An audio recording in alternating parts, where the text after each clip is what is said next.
The following is an exclusive presentation of WI Garden Media, the voice of Garden Talk Radio.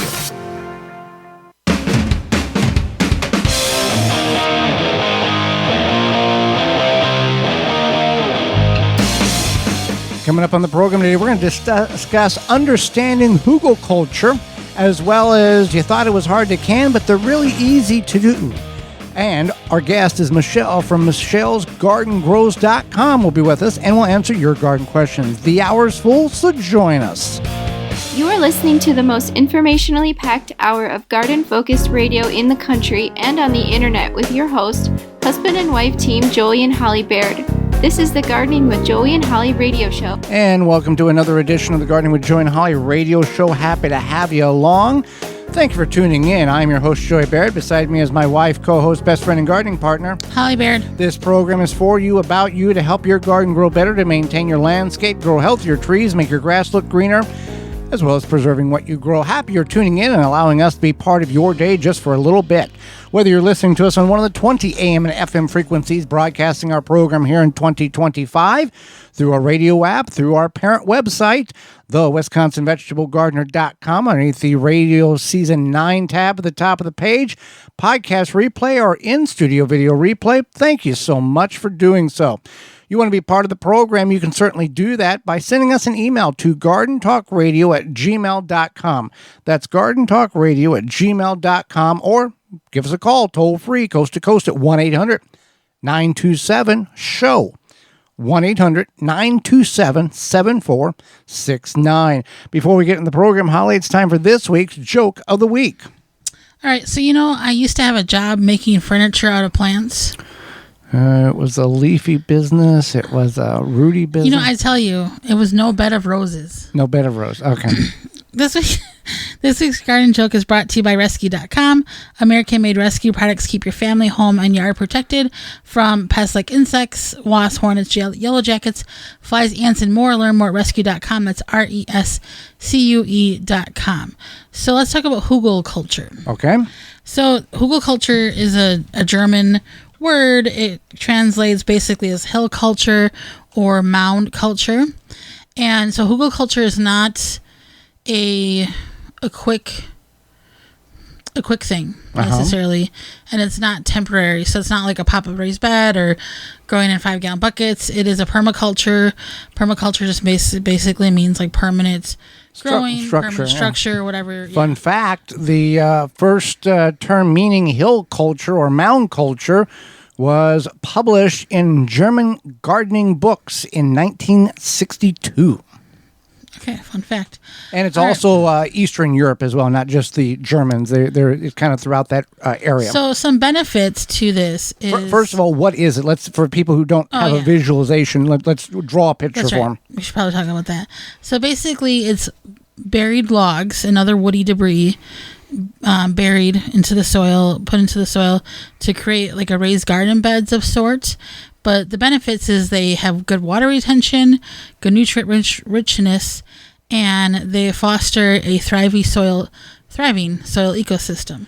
So as the wood, the log breaks down, decomposes, it releases nutrients, it releases vitamins and minerals, as well as becomes basically a sponge, and then holds moisture as the soil needs. It will wick the moisture out of the wood into the soil, and these mounds can be 2 foot tall or 25 foot tall, and then peak and then come down the other side. There is no quote-unquote measurements that, this has got to be a Hügelkultur. It can be any size of a mound. It can also be trenched. So say you want to dig a trench and do this, you can do that too. So you could kind of do that maybe in a low-lying area if you wanted to kind of create a swell, a little wetland, something that you have vegetation that really likes water or growing in water. Yeah, you can do that too. Why not?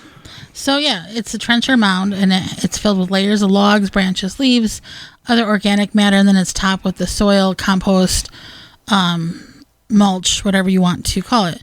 So it is permanent because as it breaks down, there's a lot of work to go in to build this, especially if you're going 20 feet high on both sides. That's very high. And with that, you're going to add multiple logs and build, an internal structure basically, and put 2 or 3 feet of dirt on the outside of that log or those logs on that hill. And now gardeners will do this as well. They will take and trench or the bottom of like a raised bed or an elevated raised bed, 24 or 36 inches high. They'll throw a lot of leaf debris or stumps and logs in the bottom to take up that empty space.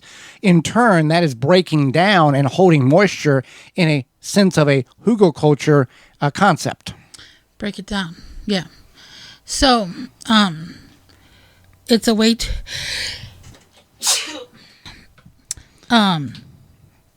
so it decomposes over time, and the water, as you mentioned, acts like a sponge, or the decaying wood acts like a sponge, retains the moisture, and then it reduces the need for frequent watering over time. So again, this is something that self-sustainable. It's self-sustainable, and it's again not something that's going to happen the first season or the 6th season. Yeah. It takes a little bit of time. But as it decomposes, it adds to the soil, and a lot of people like this because it's self-sustaining. It offers a longer growing season, and it's ideal for various plants. So it's not like you can only plant certain things. You can plant a wide variety. Right. However much you want to climb up the hill, or reach to whatever elevation, you can grow rose bushes, berry bushes, fruit trees, right. Whatever. I think that if I were to do hugelkultur, yeah, I would grow something that is a perennial, some sort of edible perennial, like you said, berries, asparagus, asparagus, something, because it's constantly being fed, and then it eliminates a lot of need for watering. So that way, it's like, why not grow something that's also going to grow for a long time? It does the work for you. Yeah. It works for you. People put like straw mulch on the outer portions of it, and again, any size, any shape. It's any size, but the shape has got to be like triangular if you're looking at it from the end point, up, down, and a rounded point on the top. So one thing to keep in mind is what kind of wood should you use. Yes. If you have wood that's already rotting, boom, that's perfect for hugelkultur. So if you're like, I got this pile in my back 40 that's rotting wood, you could put that to use. There's a few things what types of wood you want to avoid. Any sort of treated wood, cedar, and then anything that's allelopathic or toxic, like black cherry and black walnut, because black cherry and black walnut both put juglong into the soil, and you don't want that because a natural protection chemical that the tree releases in order to protect itself from encroachment of other plant life. So you don't want to add to the problem. Yeah, basically. You want to make sure that you're having success. Now, you can grow vegetables in a hugelkultur mound. Pumpkins, cucumbers, anything you want. There's no limitations. The other thing to keep in mind, depending on the size of the log, it will eventually kind of sink down.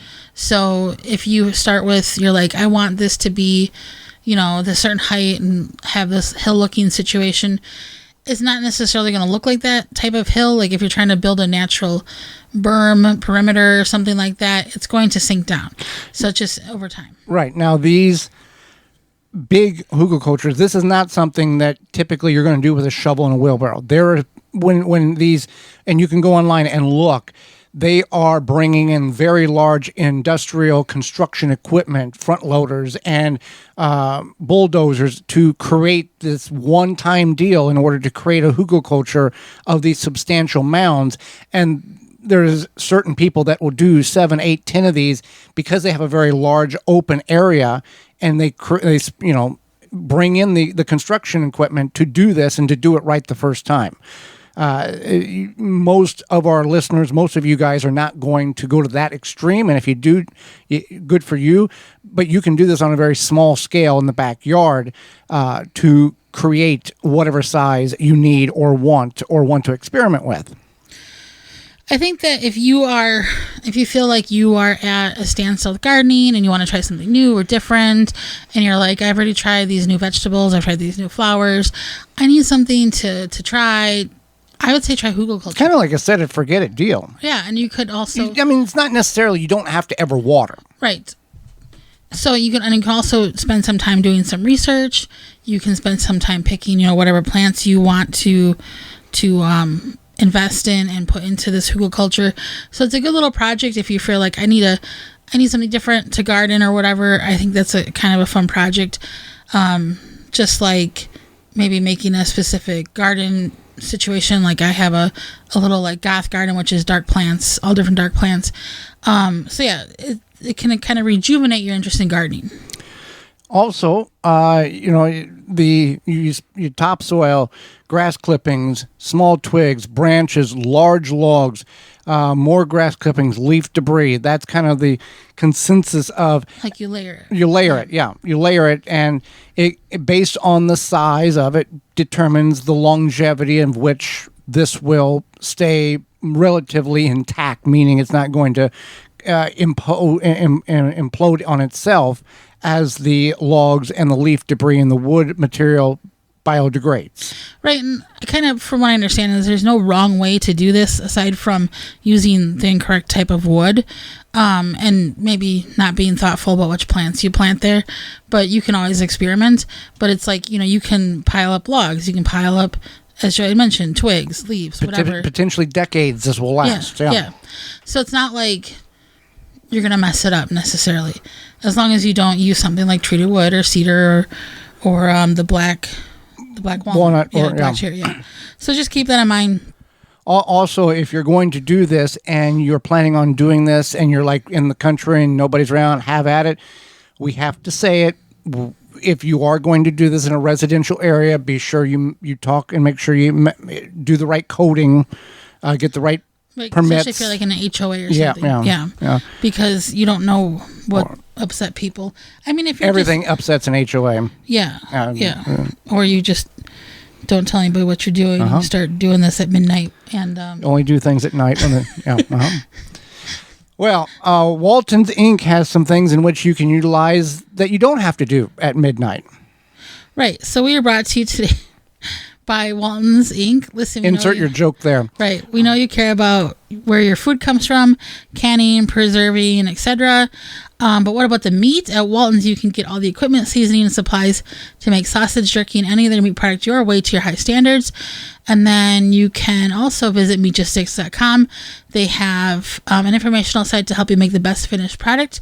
They have a full line of their own meat grinders, mixers, sausage stuffers, and more to help you go from animal to edible. Walton's everything but the meat. You can use code GROW50.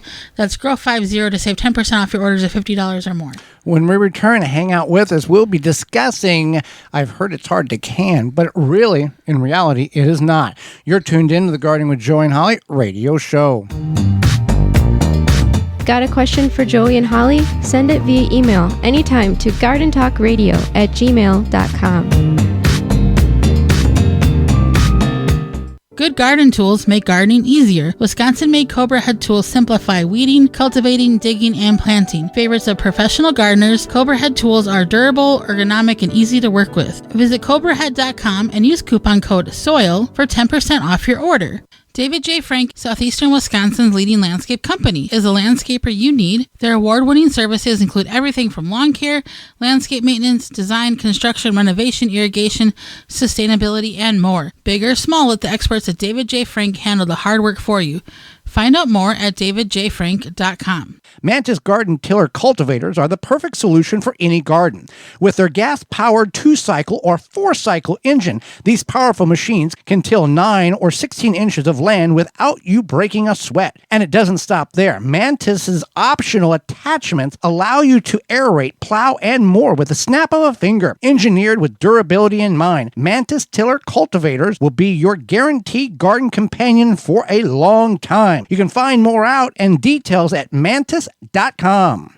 A non-selective herbicide that is also USDA BioPreferred certified? You bet. Say goodbye to Roundup and hello to No More Weeds by Naturally Green Products. No More Weeds kills weeds with no harsh chemicals and no glyphosate. Safe around pets, No More Weeds has a proprietary sticking agent to use around gardens, pools, decks, patios, anywhere there are weeds. Available online at natgreenproducts.com, Amazon, and Walmart.com. Order yours today. The same great company that brings you No More Bugs. Pomona's Universal Pectin is a high-quality pectin that gels reliably with low amounts of any sweetener. If you're trying to reduce the amount of sugar in your diet, you'll love Pomona's Universal Pectin. Now you can make healthy homemade jams and jellies sweetened to your taste. You can use sugar or honey to sweeten. Pomona's Universal Pectin keeps indefinitely when stored in an airtight container. Easy to use, versatile, and comes with directions and recipes in every box. Find out more and where to buy at PomonaPectin.com. Also available at natural food stores and online. The Shore and Shore utility cart is designed to help you with your projects around the yard and get your garden work done with ease. With a load capacity of 400 pounds, telescoping sides, the ability to use as a flat bed, and the option to pull it behind your bicycle. This cart is ideal for use around the garden, yard, lake, beach, park, and more. In short, the Shore and Shore is the most versatile cart in the market. Check us out at shoreandshore.com and get yours today. Totally Tomato is a family-owned and operated gardening company with the largest selection of tomatoes online. Use code 15TG25 to receive 15% off your order at totallytomato.com. That's code 15TG25. Welcome back to the Gardening with Joy and Holly radio show. Thank you so much for being with us today, allowing us to be a little bit part of your day. Canning is a activity that was a regular thing years and decades ago, and now it's, I don't know, has it faded away? Is it coming back? What I think it's like faded away, but people are finding interest in it again. And it's becoming like, I don't know, like sourdough, you know? It's becoming like a thing. Ebbs and flows? Ebbs and flows, yeah. And I think a lot of people could use canning advice, help, I don't know, direction. So with that being said, there's people often choose not to can because, I've heard it's difficult, or I've heard horror stories about bad things happening to either the device that they are using, or the mechanisms in which, or the food in which they're canning. Right. And so that's absolutely correct. And they also think that it's a lot of work. And it can be work. It's not worth it. I can just go to the store. Right. It can be work, but it also depends on what you're canning. So when we talk about things that are actually easy to can, I'm going to refer to kind of two different categories. One is like things that are super simple to can and don't require a lot of extra labor. And then ones that are easy to can because they're just kind of foolproof, but they might require a little bit more time, a little bit more work. So a lot of people, for some reason, think that jam is easy to can. Jam is easy to can. Jam it up. And I thought this too, but it's not that it's hard. It's just that you really have to know what you're doing. A lot of these recipes don't call for enough pectin, so then your jam doesn't set. Pomona Pectin. Pomona Universal Pectin.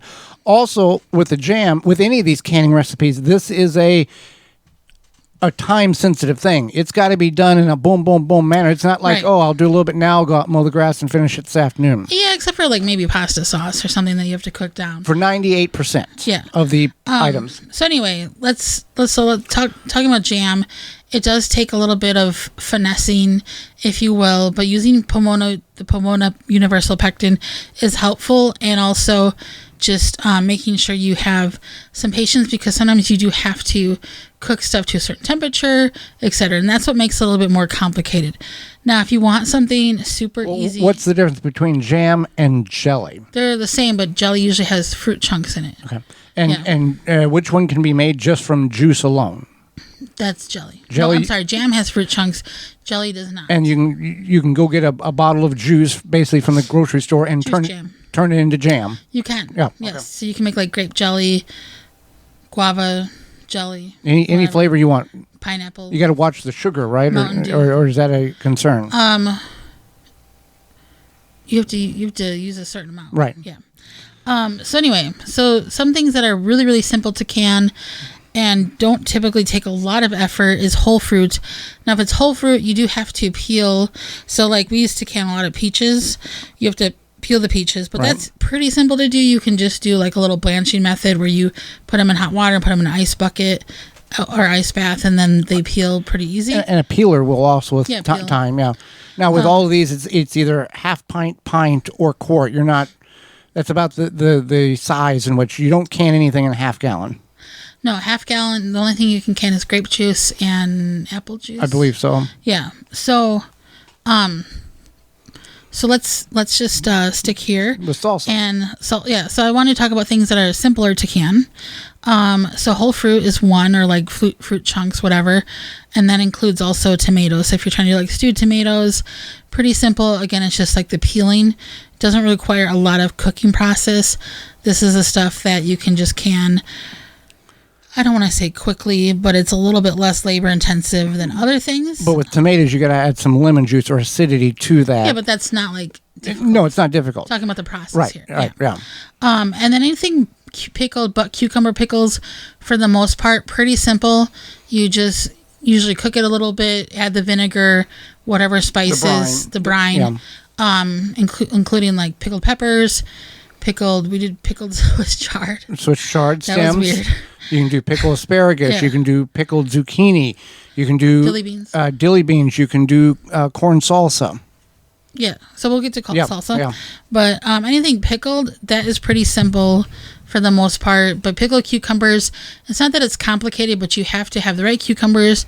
You need to work very quickly, otherwise they can turn mushy. The right cucumbers, meaning that the title encapsulates pickling cucumbers, not market more or any other type of variety. Pickling cucumbers, because they are a more denser material in the cucumber itself to be able to prolong the crispness in the jar during the heat. Right, and that's why you want to work quickly, because you don't want to overcook them, because that's what makes them mushy. Nobody likes mushy cucumbers.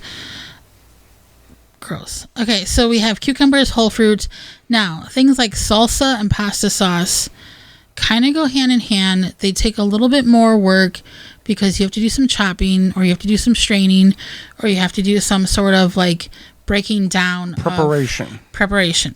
But it does give you good results, especially your own homemade salsa. Very delicious, and you can control the heat. You can kind of control the heat, meaning the spice level. Spice level, yeah. You can control, like, maybe you don't want as much onion in there, or you don't want as much pepper or whatever. That's something that you can customize to what you want. While still following the precise recipe for the ingredients that is required to make it safe. Right. You don't want to add extra onion, but you can, like, say that you're like, I want to add half the amount of onion. You can do that. It's not going to mess with the safety of the canned product. Pasta sauce, this is something that does sometimes take a while to cook down, and that can be... You got a quick way with the slow cooker. It's not quick. It's just less labor intensive. So what you don't burn in the bottom of the pot. Yeah. You would just take your slow cooker, put your pasta sauce in there, and then you want to make the lid go ajar. So whether you take like wood dowels or something, because you want the heat, like the moisture to escape. So you can do that, or you can just leave it on the stove and check it periodically. I work from home now, so I did this a couple of years ago, and I would just check it. Every time I took a little break, whatever, kept it on low and stirred it. And then Joey works from home too, so he would stir it too. That is kind of convenient. And then we have, I talked about salsa. Relish can be more timely, and you have to chop things, but if you have a food processor, that'll cut down on the chopping time. But the timely part is sometimes you have to let this stuff sit in like salt water overnight or for a few hours. In a brine itself. In a brine, and then you do strain it and things like that. So it's not like, when I say timely, it's not like actual working time. It's just like waiting time, basically. So that is something that you might enjoy. There's a lot of different relishes these days, and cucumber relish, zucchini relish, Jerusalem artichoke relish. Yeah. I'm trying to think of more, but yeah. And then the salsa, I mean, you can have anything from mango salsa, peach salsa, pineapple salsa. There's a lot of corn salsa, and it's a salsa you are adding either like lime or lemon juice, vinegar, whatever to it, because that helps. Onion relish, corn relish, cranberry orange relish, green tomato relish, hot pepper relish, sweet pickle relish. Fill in the blank. All the relish. Uh-huh. So then there's chutney. What is that? Chutney is almost like a fruit salsa, but it's not savory. It's more sweet. It's like chopped fruits. So we made a pear chutney that I think had like cranberries in it or something. And a lot of people put them on different meats, especially like pork or ham. So instead of a barbecue sauce, you would put this in substitute. It's not a sauce. Instead of using a topping like a barbecue sauce, some people would choose a chutney instead. Yeah. Okay. So this is easy to make, but it does require chopping. So it really depends. Like, do you want to chop stuff or not? Well, they have so many new tools and devices for the kitchen where I like that slam chop. The slam chop, yeah. So, and it gives you universal. Some of it does require a little more strength to make it happen, but it goes quickly if you have the muscle to do such, and it's all uniformed. Right. And I think that some of these are definitely worth it because it's stuff that you can. If you wanted to give this stuff as gifts, if you wanted to... Once you figure out how good it is, you don't give it away. You want something that you can use to enhance, your meals. A lot of people are nowadays like foodies and trying to enjoy things, different foods on a different level. And this is one of those things. Learning how to can, doing the process is worth it because you have something for the future. You have something on your shelves. You can plan meals around it. You could even, hey, I have to bring a side dish. What can I bring? And you can bring your own salsa. You could do like a salsa flight. You could have corn salsa, peach salsa, mango salsa. Impress your friends. You don't even impress your friends, but it does give you, there's been times where I've gone to potlucks at work when I was like, I don't know what to bring. And then I brought something I can and people are like, this is the best salsa I've had in my life. And blah, blah, blah. So, to add to the list, mustard. Oh, yeah, mustard. Mustard is a very easy condiment to make. Briefly, what does that consist of? Mustard seeds and vinegar. And you can add whatever type, like cranberry mustard or spicy mustard or beer mustard. You can cherry. Any combination that doesn't even exist in the marketplace. Right. You want to follow a recipe, but you can find recipes. And I actually took a mustard class through the Milwaukee Rec Department, and it was cool because I thought I didn't know how easy mustard was to make, and it's super easy, and it's like foolproof. Well, and that you want to do in the 4-ounce jars. The very small ones. Yeah. What you would typically use on, let's say, a hot dog out of a bottle of mustard, you would use a fraction of that with the homemade stuff because it is so much more flavorful and enriched.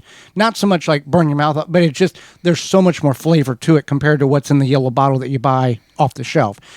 Quickly, with all of these that you've just listed, do these have to be water bath, pressure can, or could you do a refrigerated version? So, like, you can do some refrigerated versions, like refrigerator pickle, salsa, pasta sauce. I think any of these you could probably do refrigerated, except for maybe, I'm not really sure about the relish of the chutney. But there is an option for some of those to do it in the refrigerator, not needing a pot and water and all that. Some places to find recipes. Okay. One is freshpreserving.com. They have a lot of good recipes. The National Center for Home Food Preservation has like the process. They have some recipes, but they'll give you an idea of like you might need X amount of tomatoes to make X amount of sauce, and that's helpful, especially if you're growing things or if you're going to the farmer's market. And then Better Homes and Gardens has good information, and there's a master canner out of California, and it's SB Canning, like Santa Barbara Canning.com. Alrighty. Well, summer, Holly, is in full swing, and those nasty Japanese beetles are in your yard, your backyard, your front yard, wreaking havoc on your vegetation. If you're looking to control beetles without damaging the environment, look no further than Beetle Gone from Phylum Bioproducts. Derived from a naturally occurring soil bacteria, Beetle Gone is the only organic solution that successfully controls beetle invaders. Just mix the powder with water and spray on your plants. Once ingested, the target pests will stop feeding and die. And since it's an organic BT product, you know it's a great choice to use on your fruits and veggies in addition to your ornamental flowers and trees. I see this on social media that, people are having problems with Japanese beetles.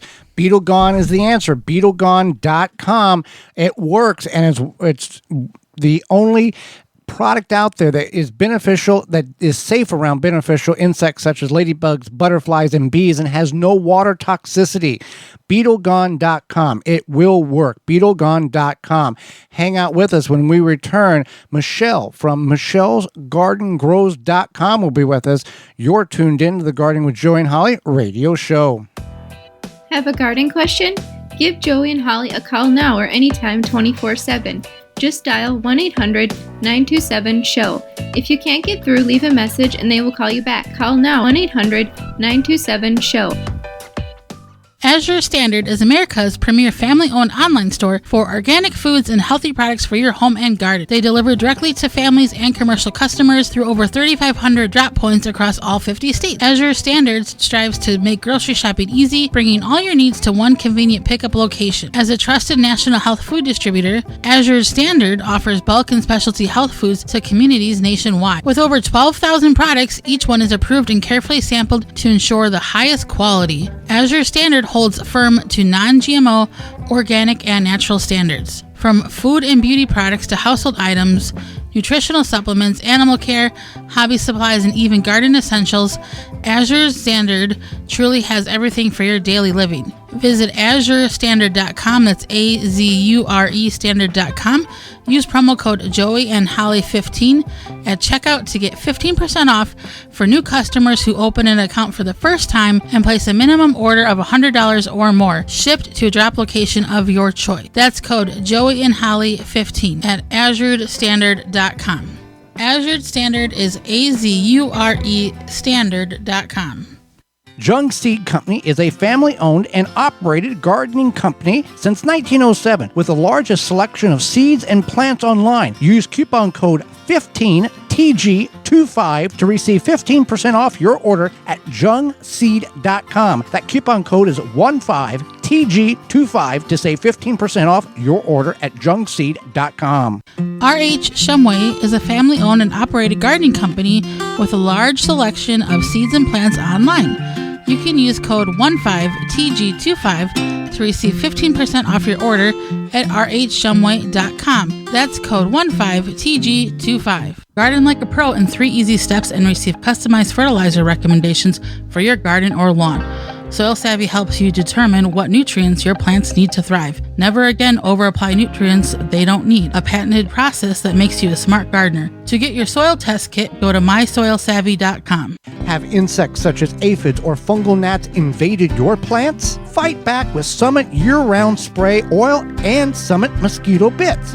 Organic Summit Year-Round Spray Oil kills insect pests on indoor and outdoor plants. All natural mosquito bits kill fungal gnats larvae in container plants. Both products are harmless to people, plants, and wildlife. Summit Year-Round Spray Oil and Summit Mosquito Bit are available at garden centers, hardware stores, and at SummitResponsibleSolutions.com. One Sweet Earth makes the last garden bed you'll ever need. Strong, simple, sustainable. One Sweet Earth beds slide together in minutes.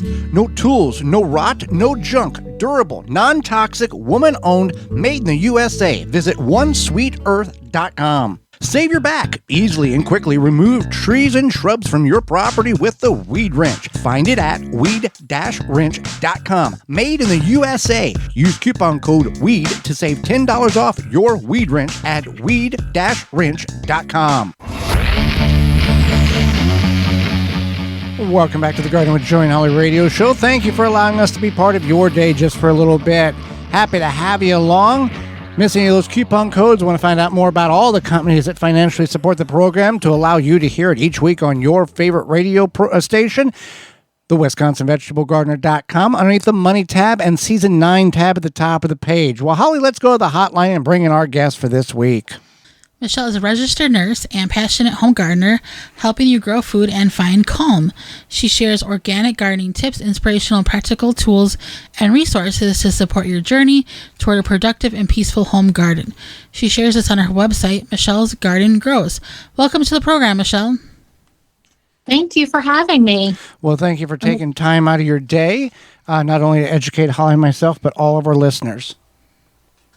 Thank you. I'm excited to be here to talk with you. So how did you get into gardening? Was it something you found early in life or later on in life, or did you working as an RN impact the decision to garden? How did all that come to be? Well, I got started gardening later in life at the ripe middle age of 48. And that was just 5 years ago. And I kind of had some exposure to gardening as a little girl. Back in the 80s, my dad would periodically grow an in-ground garden with lots of boring rows and lots of Sevin dust, if you remember that from long ago. Yep. It did not appeal to me at all in those days. But I do remember going to my aunt and uncle's when I was a little girl, and they had this beautiful backyard garden.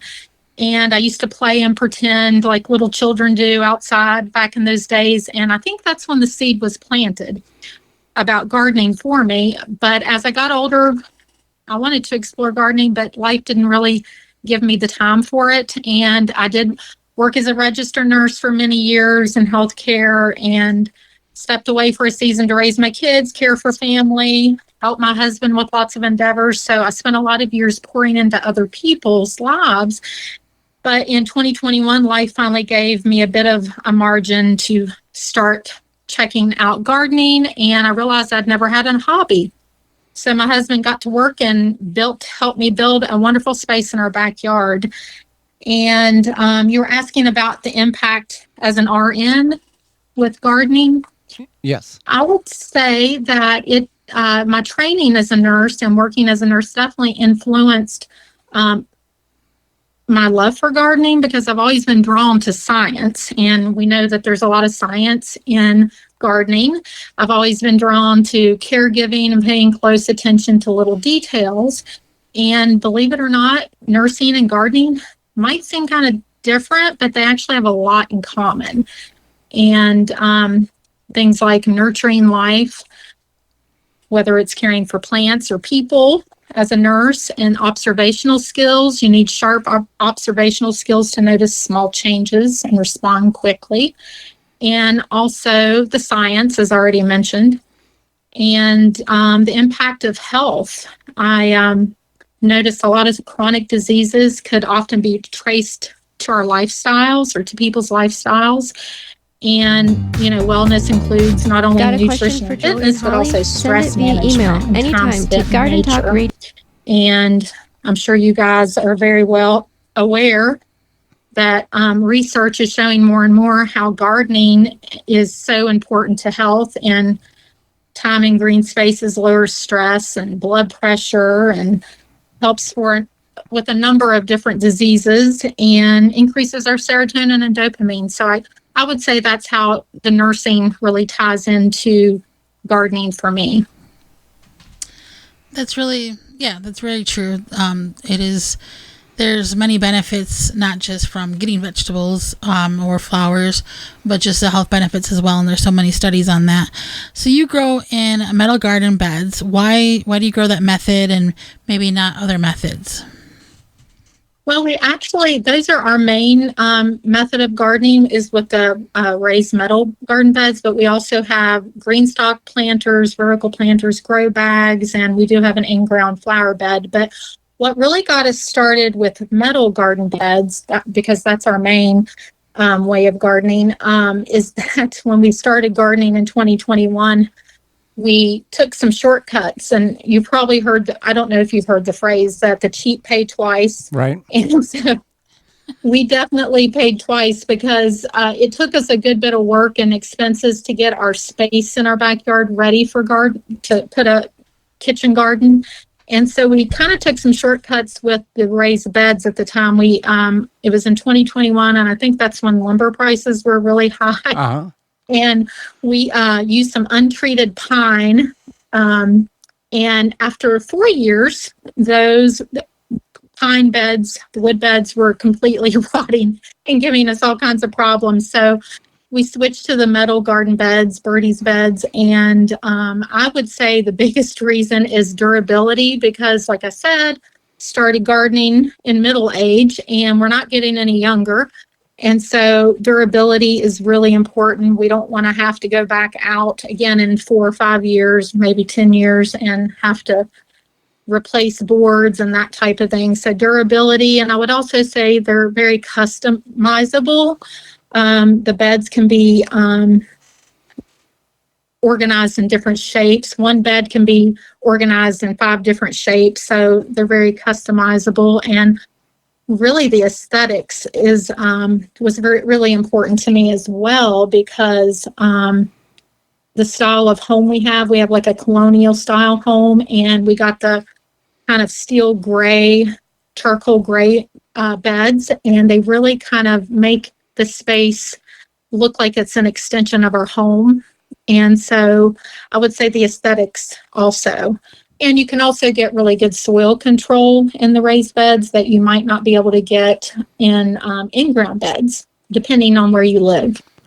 Now, knowing now what you wish you knew then, would you have went to the expense of buying like Western red cedar, or would you have went with raised beds 5 years ago when you started the project, buy once, cry once, and move on with life? Well, I kind of thought, I think I would have considered going with those type of beds that you're talking about, the cedar, but yeah, that's a hard one. I really like both. I think I really like the look of the raised beds. Now, my husband tried to get me to get the raised beds in the past, but the ones he was trying to show me were these really shiny silver ones. Yeah. And I said, no, those are too shiny. Don't want those. And so these are really like just very aesthetically pleasing. They're very matte, and I just think earth-tony. What's that? They have kind of earth tone to them. They blend in. Yeah. They just really match our home well. Although I did tell him I would like the cedar beds as well back then, but he said too expensive. But I think they're both good options. Tell us about your website. My website. Okay, so I originally, just to go a little bit back to when I started gardening 5 years ago, I got into using Instagram at that time as well. And I started taking photos and videos of my garden, like you see people do. And I was just kind of doing it as like a little journal or whatever. And so I started with Instagram, but then I originally started my website because I wanted a space I actually owned to document, sort of like a hub of all I was learning. Because when I started gardening 5 years ago, even though I was 48, I knew nothing about gardening, nothing. And so I had to learn little by little. And as I started learning, I was taking videos, pictures, writing stuff down. And really the website was for a place for me to put all of this information. And it's still very new. In 2024, last year, a good friend of mine encouraged me to start the site, and she helped me get it going in the beginning. But then after that, with the help of my husband, I slowly learned how to organize it and customize it myself. And so really, michellesgardengrows.com is a collection of resources. It has all my blog posts. Doesn't have a ton of blog posts, but it's getting there, and photos and tips on seed starting, book recommendations, a monthly garden book club. I've got resources of, where to get native plants in your area, identifying garden pests, and even how to certify your yard as a wildlife habitat. So I'm trying to just build a lot of resources for myself and others. And I have my discount codes on there from brands I've partnered with. So it's really just a hub, a resource for people to be inspired and find links and resources. That sounds like a very complete website. So you aid or help the leafcutter bees with a pollinator house. So how is that going? And I guess tell us more about leafcutter bees, what you enjoy about them, and would you recommend the pollinator house to other people? Yes, certainly. I'm definitely not an expert in leafcutter bees, but I've been kind of experimenting and learning a little bit about them over the past few summers. And it's actually been a really fun experience. I just learned, I'm learning about them, but I just released my leafcutter bees from Kind Bee Farms in early June, so about a month or so ago.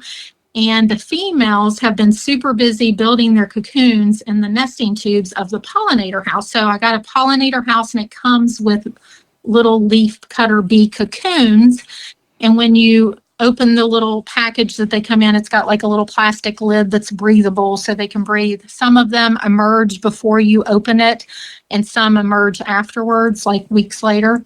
But so you have these little tiny nesting tubes in the pollinator house. And after the bees start emerging out of the cocoons, the females go out and cut little circular pieces of your plants, just little pieces, and they start making new cocoons with those, and then building little cocoons for their young. And then they get really busy for about 4 or 5 weeks, and then it slows down. And a little bit about leafcutter bees is what I'm learning is, well, I know one thing, they're gentle.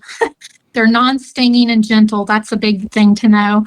And they're solitary, which means they don't live in hives like honeybees do. And what makes them stand out is that it's the way they pollinate. They're often called super pollinators, and that's because they have fuzzy bellies, sort of like a little pollen brush. And they zoom from flower to flower, and they spread pollen really efficiently.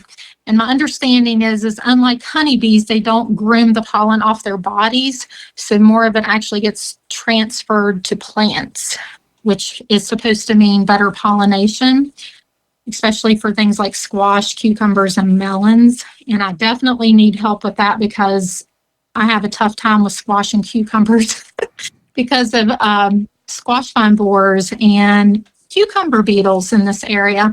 So I can use all the help I can get with those.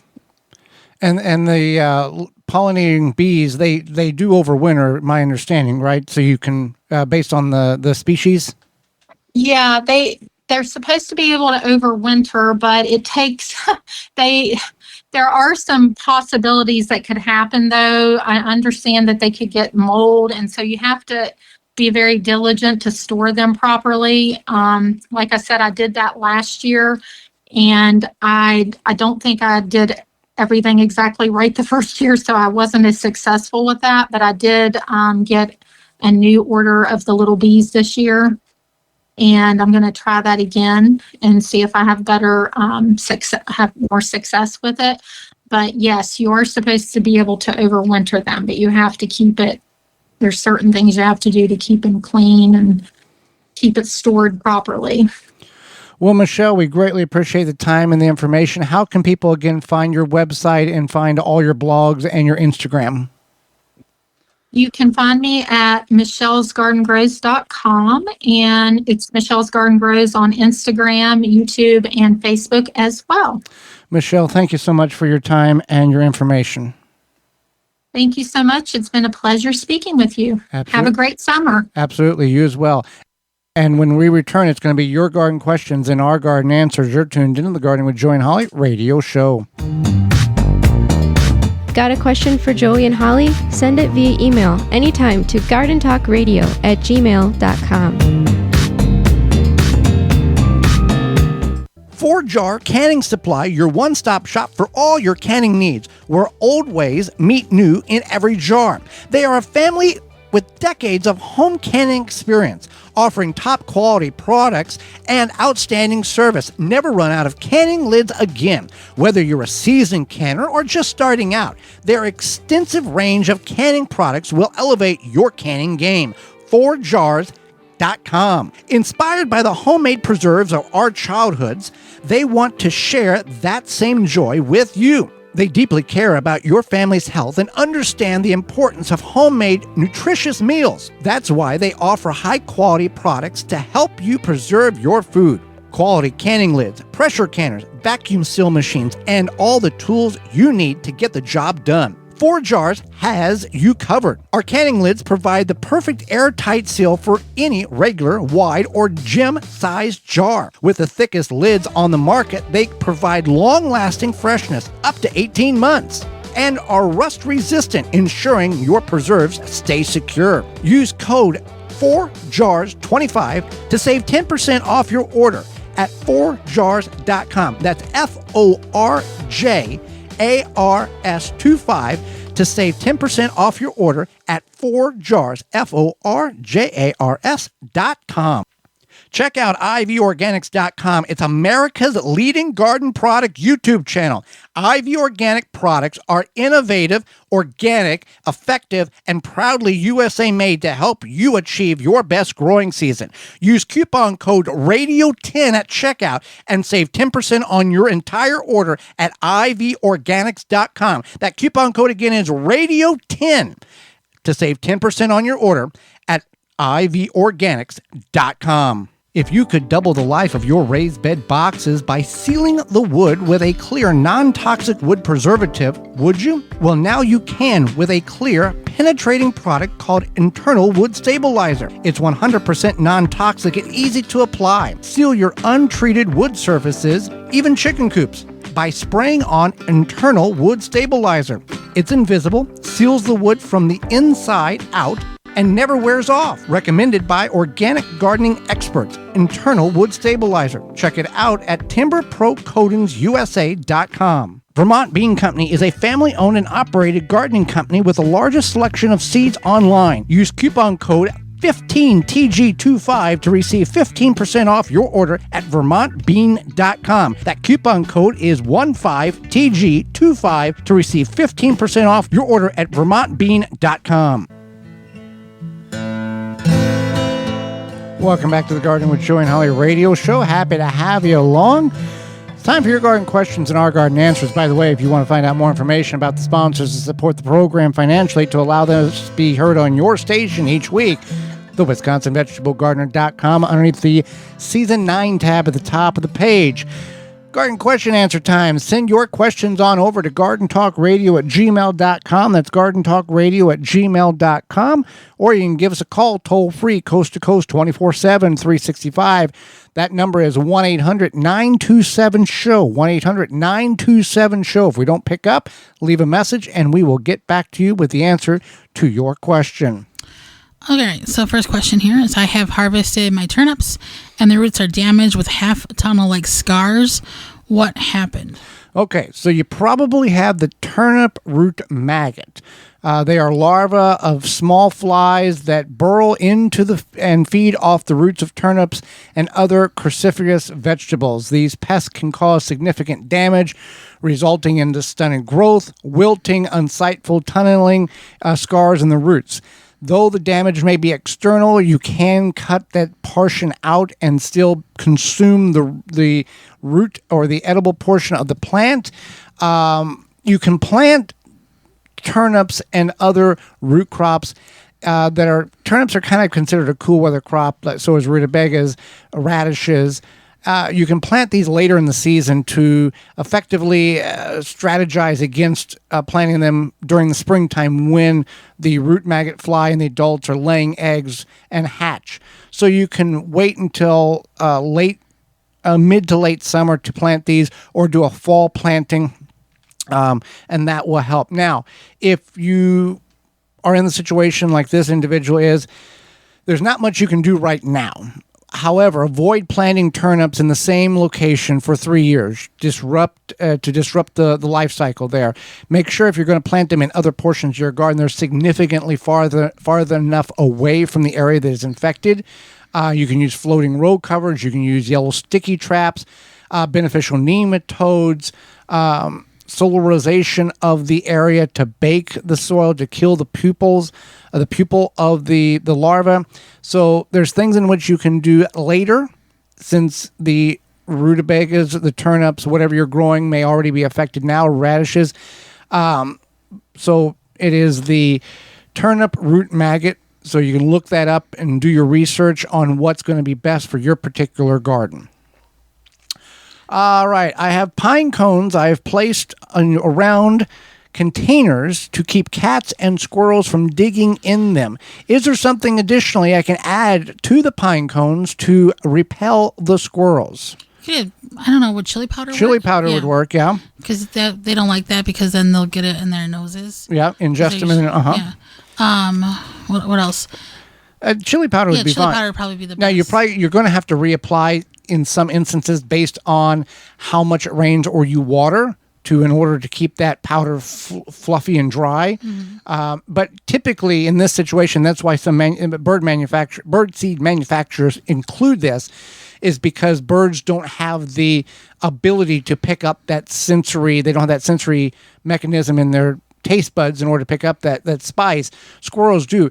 Typically, when the squirrel knows that is a place where it's not fun to be around, they don't come back. They don't go back tomorrow and go, I wonder if they took the spiciness away from they go elsewhere. So keep that in mind. So yes, you can do that as well. And we recommend you can put pine cones, if you're in an area where you can get a lot of them for free, like at a park or something. This is a way in order to deter cats from utilizing containers and raised beds, grow bags as litter box. Yeah. All right. I have purchased Bob's Red Mill Organic Medium Grade Stone Ground Cornmeal for my tomatoes. I noticed it doesn't specifically say yellow on the bag, just organic whole grain. I thought it was the best choice for the price. Is this okay to use to deter early blight around my tomatoes? If so, how much do I use? And explain briefly the applicational rate. John, listening to us on WAAM 1600 AM out of and 92.7 FM out of Ann Arbor, Michigan. Yeah, that's the correct one. It would specifically say white if it was white cornmeal. If it's yellow in color, you're good to go. Yeah. And so what you want to do is, and Joy had briefly mentioned this in the question from John, is that what happens is that putting that cornmeal around your tomato plants helps with something called trichoderma, and it helps prevent the early blight that's in the naturally in everybody's soil. That's a bacteria. So what you want to do is at the time of planting, or as soon as you pick up your cornmeal from your local store, you want to take a handful and you put it around the base of the tomato plant. And then we highly also recommend using mulch around the tomato plants as well. And then end of July, mid to early August, you want to do this again, a handful around each tomato plant, just to help kind of boost that trichoderma. Early blight is the bad bacteria in your soil that, when splashed up on your tomato leaves, will start to discolor it yellow to brown to killing it and progressively working up the plant. And by the time frost comes, your plant has fruit hanging off of it and no leaves because it is dead because of the early blight. So this is a way in which prevention can be occurred, and we have done this since 2014, and our tomatoes are as green as the day we planted them, the day frost kills them, and they're lush and they're producing all the way up to frost because of the whole grain cornmeal with the trichoderma fighting the early blight, as well as mulching around the base of the tomato plant to additionally prevent splash up on the leaves, and trimming any of the lower leaves and branches 6 to 8 inches above the ground, and anything from the canopy that would potentially have splash up of soil on them to create early blight on the leaves. Does putting used coffee grounds in the garden bed helpful? If so, which plants? I would think just put in the compost bin would be better. You can put in the compost bin, but also if maybe you don't have a compost bin, you can put it with any plants. You just want to make sure that you do mix it into the soil. You don't want to just put it over the top because it will form this crust. Also, you lose the nitrogen. Yeah, so you want to make sure you kind of mix it in. You don't have to aggressively mix it in. You can put it beside your plants. You can just take like a little hand cultivator and kind of cultivate it in. But either way, you do want to mix it in. And there's no really particular plants that's going to make a difference with. But you do want to make sure that you kind of spread it apart, spread it around evenly. Now, adding coffee grounds in this magnitude or this quantity of a couple of handfuls here or there, coffee grounds does not they have about 2% nitrogen, 0.5% phosphorus, and 0.5% potassium. This is not going to revolutionize the nutrient value or the pH, the nutrient value in your soil. There is no concern of affecting the acidity or alkaline levels in your soil because all of that, it's a neutral base. It's been brewed out during the coffee making process. It is an It will help worms. Worms like it. It's an organic matter that's better beneficial in your garden than in the trash and at the city dump. Well, we are out of time, Holly, and we thank you for yours. Missed any portion of the program today or would like to revisit it, you can certainly do that by going to your favorite search engine, typing in the Gardening with Joy and Holly radio show. Find all of season, or our parent website, thewisconsinvegetablegardener.com, underneath the season 9 tab, and all 9 seasons are available for listening pleasure. Tune in the program next week where we'll be discussing using food scraps for multiple beneficial reasons and seed saving. Our guest is edible landscape expert Michael Judd will be with us, and we'll answer your garden questions. So until next week, for Holly Baird, I'm Joy Baird, and we will see you in the garden.